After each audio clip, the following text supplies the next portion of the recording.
Alabama Aquarium at the Dauphin Island Sea Lab and our Boardwalk Talks program.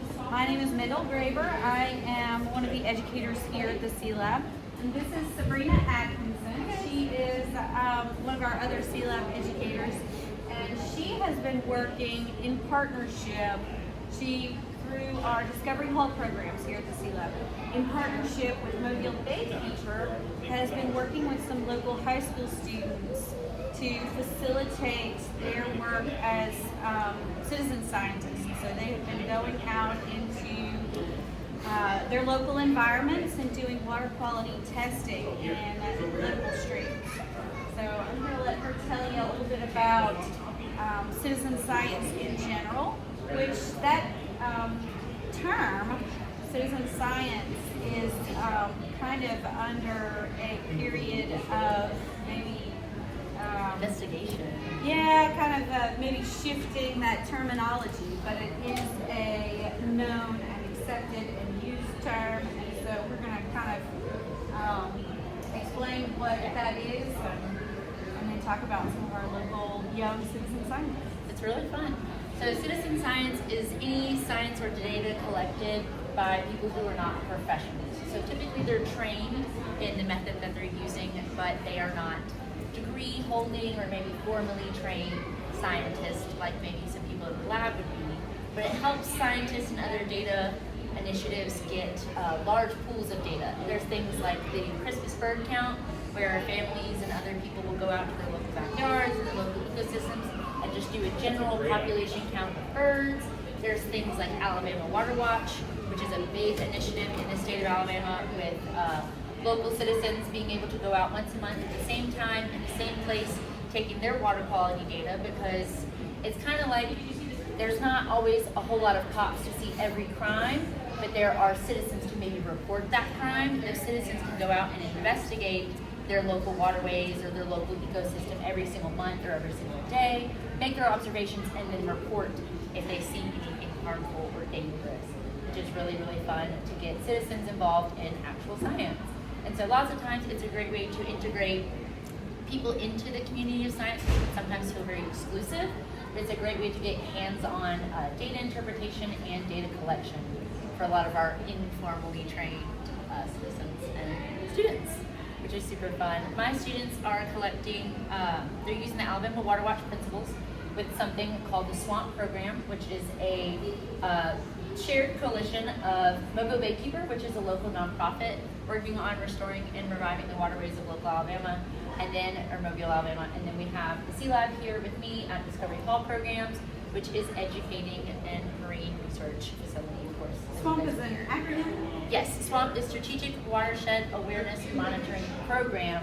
And then we've added a plus, which is plus nutrients and microplastics, which is the initiative that I've brought to the program, is investigating microplastics, which is super fun. The Alabama Water Watch has been around for decades. I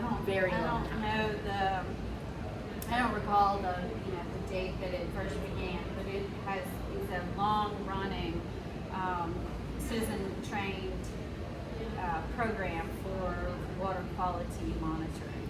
Yep.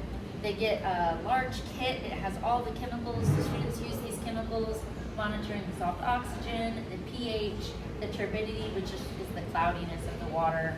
And then they will also collect nutrients, which is nitrates and phosphates, and then microplastics with me. And we're measuring the concentration of microplastics actually coming through the waterways of Mobile to help close the knowledge gap on the amount of microplastics in the Gulf of Mexico.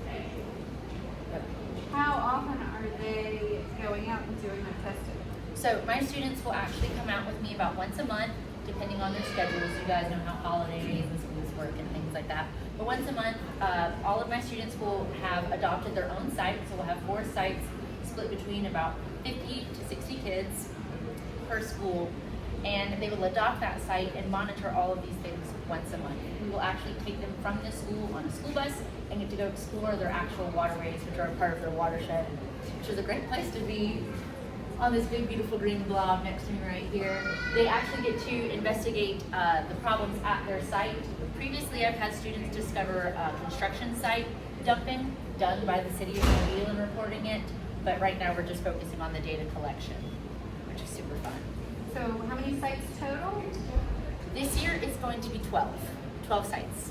And are you doing this with 2 different schools? 2 different schools. I'm working with LaFleur High School, which is about 60 kids, and I'm working with Baker High School, which is about 30 kids. So it's a whole lot of kids, but that means a whole lot of data, and that means a whole lot of opportunity for them to learn more about the science that they're actually doing. Do you have kids who are doing it? How long would an individual student be working on this? Is it like a semester long project? So at the moment, they're doing it for the full school year. We're actually going to collect our first samples of the year next week. They have 2 training days where they learn how to take all of our data because they're trained citizen science. But they will be with me for the entire school year, and then in the month of March, we're actually going to collect all of their data into scientific posters and work on their data analysis, their graph creating, all of their data communication, because we want to explain to them that it's not just the data that's important, it's also to communicate your data. So they're getting to explore kind of the behind the scenes, that we call it, of doing actual science. So who do they share that data with? So their science, or their data, is going to be shared with, microplastics data is going to be shared with the Gulf Coast Awareness Monitoring, GCAMP is University of South Alabama's Gulf Coast Microplastics Investigation Database, where they're again trying to close the data gap of microplastics going to the Gulf of Mexico. That scientist is developing AI to count microplastics through water samples, but at the moment we're trying to find the best sites for that scientist to actually investigate, so the kids are taking the data in. All of the WaterWatch data is going to go into a nationwide database of scientists investigating watersheds and different water properties in forests. So let's go back for a second and talk about the watershed. Watershed is an area of land that drains to a particular body of water. So what we have identified here in green is the Mobile Bay watershed. So if you were to trace all of the rivers and streams that empty into that body of water, or body of water of interest, the land that the rivers and streams drain is the watershed. So the watershed, Mobile Bay watershed, covers most of the state of Alabama, parts of Mississippi, Georgia, and even a little bit of Tennessee. So if you kind of look at the edge of the watershed, you can think of this as kind of like an area of high elevation, like a ridge. If it rains there, if it flows down one side of that ridge, that water has gone into the Mobile Bay watershed, and it has the potential to flow down to Mobile Bay. If it flows down the other side of that ridge, it has gone into a different watershed. So a couple of different things to notice about the Mobile Bay watershed. It is very large in land area. You can see how it's kind of funnel shaped, a lot of land area draining to a smaller area. And it's also very water rich. So it's kind of the statistics, if you were to kind of rank watersheds against each other, the statistics are, they depend on how you stack watersheds, because there are innumerable watersheds within watersheds. So if you took like the Mississippi River watershed in the United States, it's the largest watershed in the U.S., but you could also pull out the watershed, the rivers that drain into the Mississippi River, and designate them, rank them as their own watershed. So again, it's kind of a little soft statistic because it depends on how you stack those watersheds.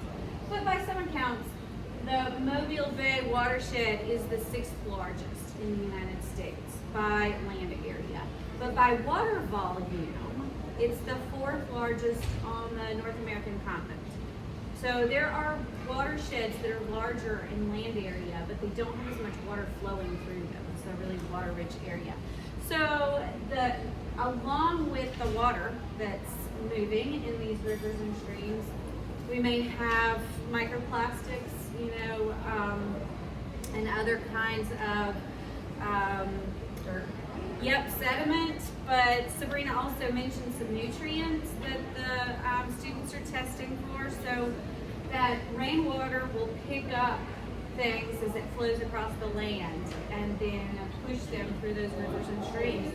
And there's such a large land area and such a big water volume that is kind of flushing out to Mobile Bay, this is kind of like a point of concentration for a lot of that water and a lot of that land area, so they can see some interesting things in that kind of concentration of water there at those sampling sites that they've adopted.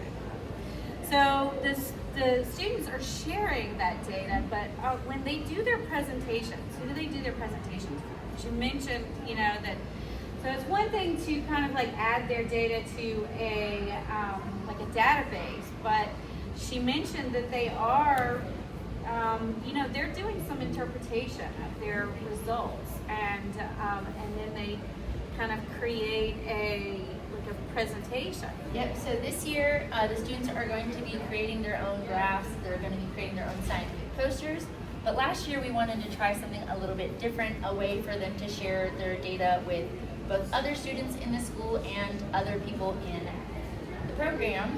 They have done artistic interpretations of their data in an attempt to explain what microplastics might be or how they can impact their environment to people who maybe don't know what microplastics are. But we've also had some students actually write letters to lawmakers about how they feel like their site was impacted by microplastics. So we've got one to our mayor, Sandy Simpson, and then we've also got one to Angela Easley, one of our congresswomen. So it's really cool to see how the students are deciding to share their data on their own. They also have the option to make an infographic on something that can be shared on the school's websites and social media pages, which is pretty cool. They also, we also exhibited their work here at the aquarium for the public during our World Ocean Day event this past summer. So, do you have any students who do this across multiple years, or is it a one-year project? So, with the SWAMP program in partnership with Mobile Bay Huber, we've had repeat students. I've now had some of my students for 4 years, which is super fun. But with the Plus Microplastics, we are reaching out more towards our AP students and our environmental science students. So right now it's kind of sticking with whatever class they're in, but this year I do have repeats from last year's Swamp Plus program, which is super fun to see them track their same site over time because they get very possessive of their site. They claim it at the very beginning of the year, so they're wanting to continue to track it, and we've talked about it with a couple of my groups for this year that they want to bring in their data from last year and compare it to this year, making their data twice as long, more to interpret, more studies to find, more trends to follow, which we're super excited about. Sounds like you've got some students who are really enthusiastic about it. Do you find that do you find that that's widely, that attitude is kind of broadly applicable to all the students? Do you have some that get more into it than others? What's funny is if you're familiar with being in Mobile, we have a lot of roadside litter, and I've had students admit to me, I've thrown things out of the window, my mom said she didn't want a dirty car, I've let people leave things behind before, and they get really up in arms about it now when they see actually pulling the plastic out of the environment themselves and then taking those samples and finding the microplastics. I've had kids get in tears when they saw a trucker drive by and throw something out the window while we were walking next to the road to go get their sample. I've had them tell me that they've gotten in fights with their family members about whether you should be allowed to litter or whether they should be able to leave those things behind. So we've got some students that are really becoming environmental stewards. They're telling me that they feel more comfortable going outside. Sometimes we have to take a little bit of a walk through the woods to get to some of our sites. But they're feeling more comfortable going outdoors. They're going home and telling their family members about how these things are impacting them and the environment. They're also just deciding that maybe they'll pursue it in college. I've had a couple of students tell me that they've decided that biology or environmental science might be the method for them to go. So I've written a couple recommendation letters, written some ideas for their class schedules, I've got some emails. So it's super fun to see them become students. Can you describe the schools and the students kind of, are these, do most of the students live in urban areas, suburban areas? Really good question. Rural areas? LaFleur High School is our very urban school. They're located in the Pritchard community of Mobile, Alabama, if you're familiar with them. They're located right next to downtown Mobile, so they're our very urban area. And then we have Baker High School, which is much more of the suburban. We're mostly in neighborhoods, kind of closer to Big Creek lake kind of thing. So these kids typically get to go outside a little bit more. They tell me that they go hunting or they go fishing, but they tell me that they don't frequently just enjoy time being outside. My LaFleur students, it is so much fun to get to see them go outside because that is not something that they typically interact with. There's not a whole lot of parks or open areas for these kids to explore. Most of my students have told me that they live in apartment complexes or townhomes, so there's not something like the woods or a stream close by to where they get to explore. So it's really fun to take them outside and investigate what's out there. We found some pretty cool stuff. On a typical day, how long do the students spend out in their in the environment? I grab them right when they get off the bus at about 7:30 to 8. We will collect their samples for about 4 hours. We'll come back and eat an amazing lunch of where we've decided they really like the salads lately. And then they will actually stay in their labs and we will process the samples completely. And then at the end, we'll have what we call like a data smackdown and we'll investigate what data we're discussing for that day. So that day it might be our microplastics data that we're following the trends. The next week it might be our dissolved oxygen that we're investigating that day. We're kind of coming up with our trends throughout the day for about 8 hours. They're pretty hard. I would imagine that they gain a lot of confidence through this. So you mentioned like the confidence that they're gaining, being outside, confidence in kind of advocating as stewards, but I would imagine they're probably also gaining confidence as scientists as they do more and more of the data collection, processing, It's really crazy. and analysis. So most of my students haven't used microscopes before, which kind of hurts my scientist heart, but they're getting to investigate with microscopes every week, and then they're starting to realize what goes into any data that they've ever read before. So they're getting really confident in their readings. So lots of times, and I brought some examples, my students will be reading these filters right here, and it's getting now to where I have to break up challenges between each other. I have to break up a challenge between each other because they'll say, oh, well, I don't feel like you collected that data correctly, or I saw how you used that bottle, or how you used a microscope last week.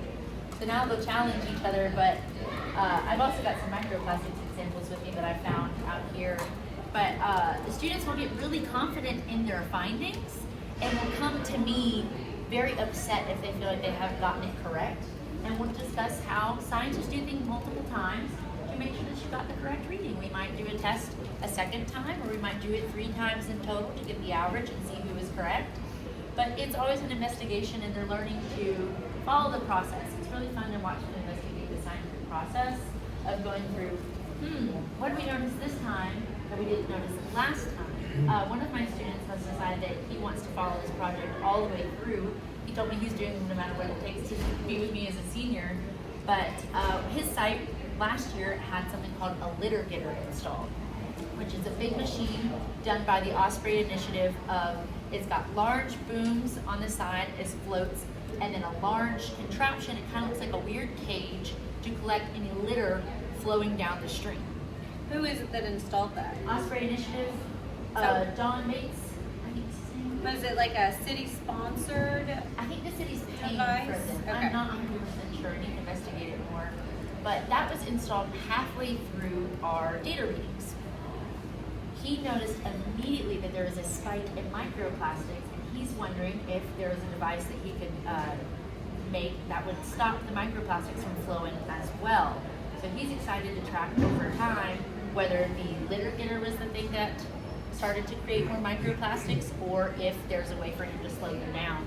So we're hoping to see through his second round of data this year. Like if there is a, like if there's that flow and it's causing some fragmentation? Yep, so microplastic, things like litter, if they are left outside over time, and you can definitely see some pieces in these bags right here, but if litter and other plastic is left outside for a long period of time, it's going to come in contact with lots of UV energy breaking down. It can also come in contact with changing in temperatures, but also mechanical things like being stepped on or run over by a lawnmower, or when they're trapped in their device. My student has created, or that he believes, is when it's in the device and it's going against the flow of the water, if that's causing the fragmentation process to increase. And so he's super excited to get to, this year he asked me if we can take our samples before the litter getter and also after the litter getter to see if there's an increase. By before, you mean upstream? Upstream. Oh, Under the that's litter getter fantastic. and behind. So I'm gonna point out the goal of the litter getter is to, remove that from the water, but this is just the kind of research that helps kind of refine these devices, this technology to, improve the effectiveness. Exactly. You never think about it, but sometimes when you're driving by on the road and you see the litter crews or the mowing crews, many times I just see them mowing over the litter, and that immediately could be causing something like microplastics. So some of my students have decided that they might want to write their letters to the city on maybe just changing that one practice of picking up the litter before you mow, things like that. And they're coming up with these ideas all by themselves. It's really cool to watch them kind of chew on the ideas for a little while and then bring them to us at the end of the year. And so then even if these students don't pursue paths as professional scientists, they are increasing their what we say in the industry, their science literacy. So they have a better understanding of how science works in practice, and if they are in the future reading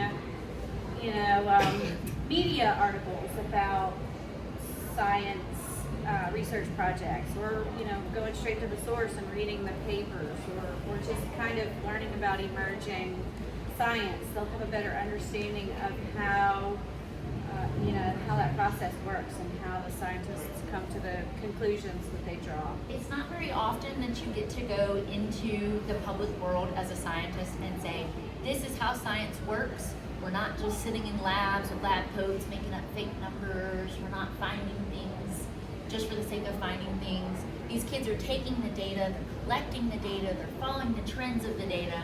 I'm hoping that as they age, they'll be able to take that investigative part of maybe microplastics or dissolved oxygen and apply it to something like any data that they're said in an article, maybe considering how they get the numbers for this. What kind of source created these numbers? I wonder what their data pool was, and things like that. Considering things that they might encounter as adults, and also adding that to their environmental stewardship of knowing that maybe buying something like all cotton or something that's been recycled or something that can be recycled can also make an impact. So just a little progression on that. Kind of critically evaluating choices. Well, let's talk just a little bit about microplastics themselves.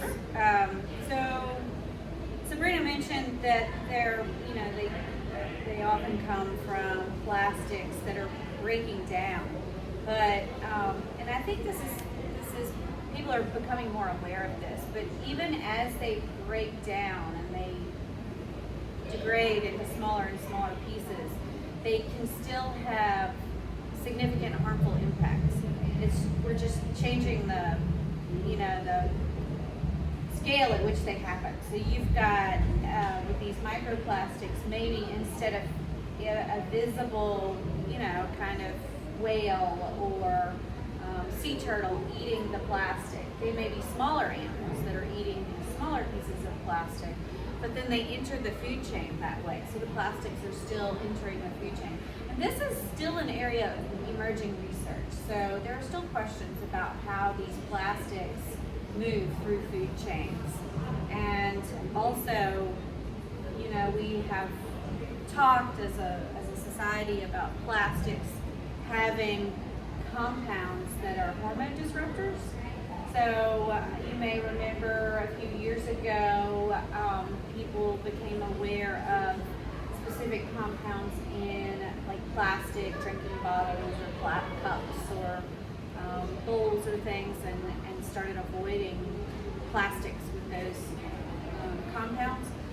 So there are still some questions about how the microplastics are moving through food chains and how the breakdown might affect human health as well as the animals that are eating them. And kind of shockingly, evidence is coming out that finds microplastics in human tissue in surprising places. So it's being, incorporated into our organ tissue. So it's not even just what, moving through digestive tracts. And so this is kind of a new area of, it's not brand new, but it's a relatively new area of concern and investigation for scientists, and there are still a lot of unanswered questions about it. So these kids are kind of getting in on an emerging science, and some of them may go on to really contribute to this field of scientific investigation.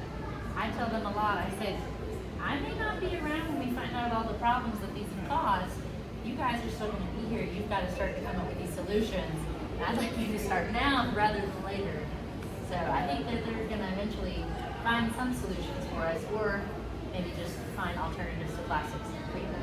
But sometimes we discuss that plastics can be necessary for things like sanitary things, like hospitals, or maybe things in restaurants. But we also make sure to discuss things that you can just replace easily to try and fight this problem.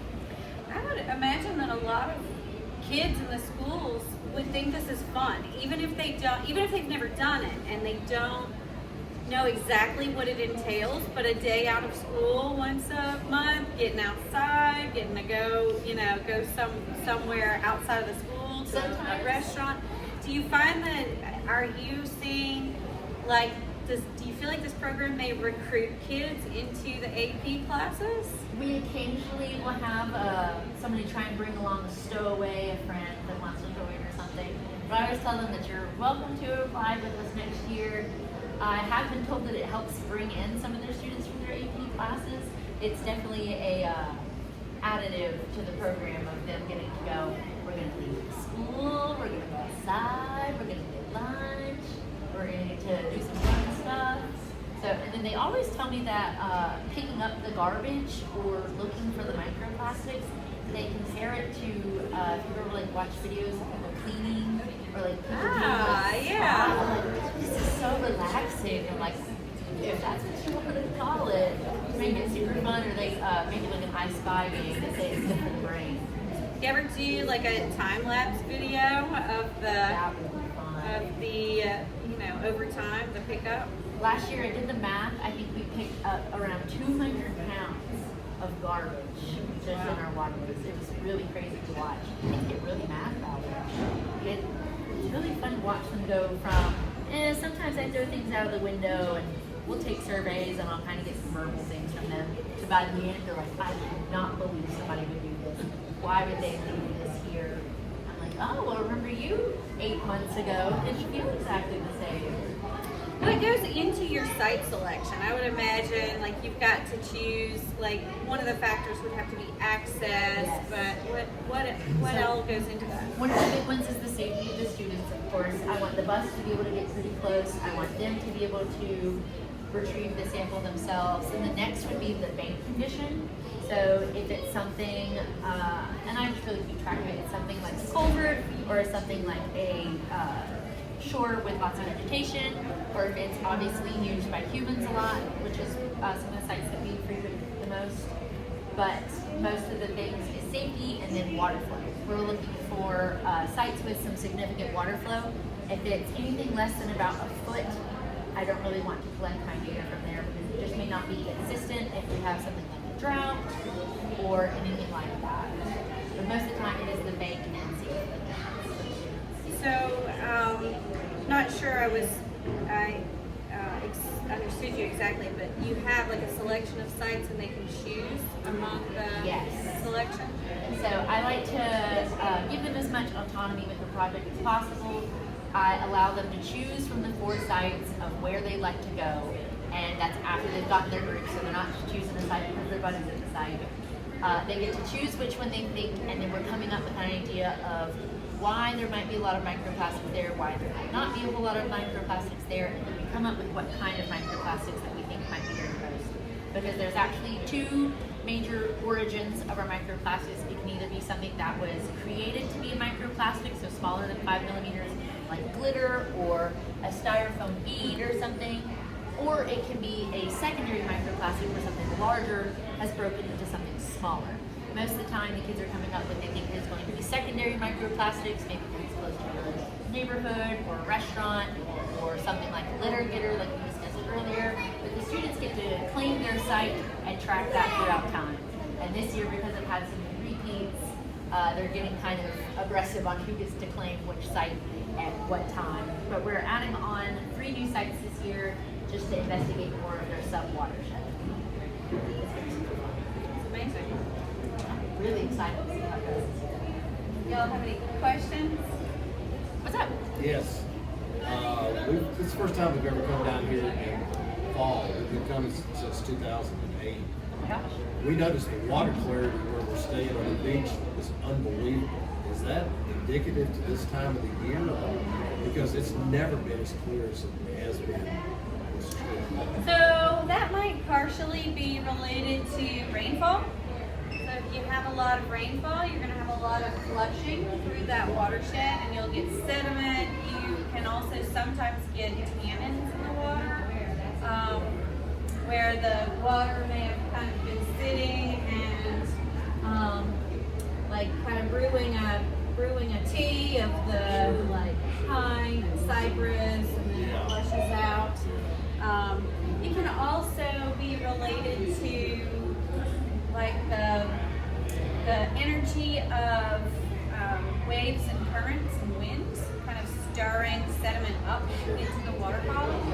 So you can have and also it can sometimes be related to like blooms of phytoplankton. So you can get some kind of murkiness looking in the water because it's full of little organisms. So a lot of different factors can affect the water clarity, like how far you can see through the water. And yes, there are some seasonal differences too. Because when it flows out of the bay, it flows to the west of the bay, correct? So the longshore current is the current that flows alongshore. And in the northern Gulf of Mexico, that current flows east to west. And so when water exits Mobile Bay, it will join that longshore current, flowing east to west along the north and south sides of Dauphin Island. Do you anticipate as water comes down through the watershed from northern Georgia, do you anticipate with the hurricane Elaine seeing any impact in your students' collections? I actually haven't thought about it, but I bet we will see an increase. I don't know how long it takes the water to get down there. But I know. there's a lot of water. 5 to 6 days, isn't it? Sounds about right. I'm not sure specifically. Yeah, I'm not sure exactly for that area, but we will probably, after any large rain events, see a big influx of almost everything that my students monitor. We have found that typically with the larger the rain event, the more microplastics we see afterwards. During the rain event, we're actually not seeing that much microplastics. Yep. They take just a real small thing of water, I guess, and you filter it through that, and then they count plastic in it. So we take a sample of about 500 milliliters to 1,000 milliliters of wherever the students are, and then they will filter it through until we get all the way through that 500 to 1,000 milliliters, and then they'll count from there. As you saw on the samples, there's a little grid, and so they're able to kind of go across it like they're mowing the lawn and count each one that they have, and then we kind of come up with, do you think this is more of a fiber microplastic? Do you think this is more of a fragment microplastic? Where it came from? And investigations like that. I'm hoping that as more science comes out about what microplastics are, and more people do science, citizen science, and in the lab kind of science, that it'll be easier for us to test in the field on what kind of plastic it might be. So can you just go take a liter of water from anywhere in there and it's going to have plastic in it? Let's just say I haven't had a sample that hasn't had it. Okay. Well, I'll tell you this too, and we haven't like documented this in any like quantified way. We're not making notes or except mental notes. But I've been here at the Sea Lab for 22 years, and we pull plankton in. So it's a fine mesh net to catch little small organisms, tiny organisms. So we pull them at the water surface when we're out on a boat. We do public programs and we pull plankton nets. And when I first started working here, we didn't just visually see microplastics in our sink rooms. And now, almost every single time we pull a plankton net, there will be microplastics. So that's just kind of anecdotal, but I have witnessed, this increase in microplastics in the water. Have you seen mostly fibers or fragments on the plankton trawls? Because I've seen them as well, but I've never Both. actually read those. I've seen both. Yep. See a whole lot of fibers. That's what my students are finding mostly is fibers. Most of our clothes. most of our clothes are made of plastic now. It's wild to see. And I think that, people may, hearing that, assume that they're kind of like clothing that's been discarded on the roadside or whatever. But even as our clothing gets washed in our washing machines, in our homes, that water goes to, it goes to a, it may go to a municipal water treatment facility, but that water is not always, sometimes there are releases, sometimes the water is, it's processed, but there are things that pass through the processing system. Well, and you mentioned that microplastics are still relatively newer that we've investigated. They're finding nanoplastics, which are smaller than 1 millimeter, right? But most of our water treatment facilities were created in maybe the 90s, early 2000s is the earliest that I've seen from Mobile. They're not prepared to be trapping things as small as 5 millimeters, like a plastic. They're prepared more for chemical or actual debris things, not really something that small. So it's easy for them to slip out. And most of the time in our water systems in Alabama, especially in Mobile, they are put back out into the watershed. So every time you're washing your Amazon leggings or your sweaters and things, and it's hard to find clothes without it now. That water is mechanically manipulating these microplastics out of your clothes and then releasing them back into the waterways. So we're kind of getting them twice. So I think, sometimes people assume that that's kind of a closed system where the water goes, it comes out of your tap or into your washing machine, and it goes back to the water treatment plant and then recirculates back to, back into people's homes. But that's, it's not always the case. Sometimes they treat it and it's released back into the environment. And then also there are the compounds that are not necessarily, the chemicals that are breakdown products of these plastics. So, these are all kind of new areas of effort. So again, as more information comes to light, if these are harmful to human health, they may make significant changes to infrastructure to better remove these products and compounds. Talk about it a lot. I always tell the kids, you gotta come up with some ideas now. Any more questions? Thanks for joining. Thank you. It's very informative. Very nice. Enjoy the rest of your visit. Thanks. Sit there with your phone zoomed in. Okay.